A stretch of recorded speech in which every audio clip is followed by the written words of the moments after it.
Diversion tactics. ఇవాళ కేటీఆర్ గారిని arrest చేస్తా లీకులు రాపిస్తుండు. ఏం చేసిండు కేటీఆర్ గారు? హైదరాబాద్ బ్రాండ్ ఇమేజ్ పెంచిండు, రాష్ట్రం యొక్క గౌరవాన్ని ప్రతిష్టను పెంచిండు. ముంబై, ఢిల్లీ, బెంగళూరు కాదని హైదరాబాద్ కు పెట్టుబడులు తెచ్చిండు. ఐటీలో తెలంగాణను నంబర్ 1 గా చేసిండు.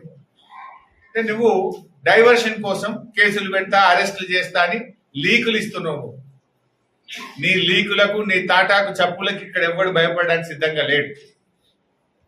ఇలా కేటీఆర్ గారి మీద నువ్వు కుట్ర చేస్తున్నావు అంటే అది ప్రశ్నించే గొంతు మీద కుట్ర, ప్రశ్నించే గొంతు మీద దాడి. కేటీఆర్ నీ ప్రభుత్వాన్ని బట్టలిప్పిండు, మీ అన్యాయాలను ప్రశ్నించిండు, నీ మోసాలను ఎండగట్టిండు. అందుకే నువ్వు ఆయన మీద పగబట్టినావు, కక్ష పట్టినట్టు చేస్తున్నావు. కానీ ఇది ఒక కేటీఆర్ మీద కాదు, రాష్ట్ర ప్రజల మీద దాడి, బీఆర్ఎస్ పార్టీ మీద దాడి, ప్రశ్నించే గొంతు మీద దాడిగా మేము చూస్తున్నాం.